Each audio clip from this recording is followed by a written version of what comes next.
महाराष्ट्राचा। नमस्कार, मी गौरी। संध्या लाईव्ह मध्ये आपल्या सगळ्यांचं स्वागत। दौंड तालुक्यातील कुरकुम येथे श्री फिरंगाई देवी शारदीय नवरात्र उत्सव 2025 निमित्तानं सोमवार दिनांक 22 सप्टेंबर ते 2 ऑक्टोबर सुमारे 10 दिवस देवीचे मंदिर भाविक भक्तांसाठी खुले राहणार आहे।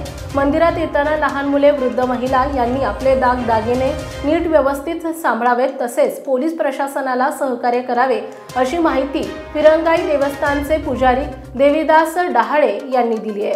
देवीदास डहाळे उपाध्यक्ष फिरंगाई देवी देवस्थान या ठिकाणी आई फिरंगाई मातेचा शारदीय नवरात्र उत्सव आजपासून दिनांक 22/9/2025 पासून सुरू होत आहे। तरी कार्यक्रमाचं नियोजन असं आहे की परंपरेप्रमाणे पहाटे आईसाहेबांचा अभिषेक झाला, त्यानंतर दुपारी घटस्थापना होईल, त्यानंतर आईसाहेबांची पालखी निघेल, पालखी खालील मंदिरात प्रदक्षिणा घालून वरच्या मंदिरामध्ये जाते, तिथला घटस्थापना करून परत खाली येते आणि 9 दिवसामध्ये दोन्ही टाईम आईसाहेबांची पालखी 2 टाईम दुपारी आणि संध्याकाळी निघत असते आणि खालच्या मंदिरातून वरच्या मंदिरात जाते।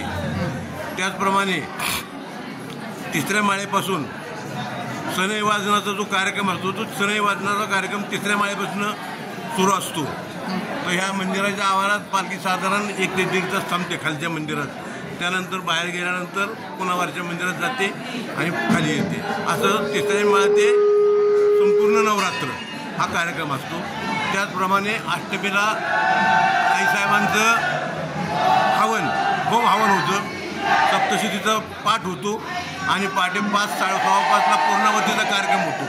त्यानंतर नवरात्र हलतं, म्हणजे घट हलवला जातो आणि पुन्हा पालखी निघून वरच्या मंदिरात जाऊन वरच्या मंदिरातील घट हलवल्यानंतर गावातील घट हलतात, अशी ह्या गावची परंपरा आहे।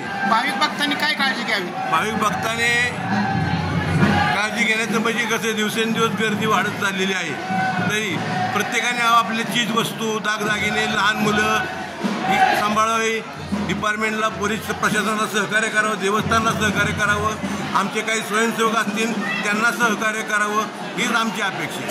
प्रतिनिधी संजय सोनवणे, दौंड।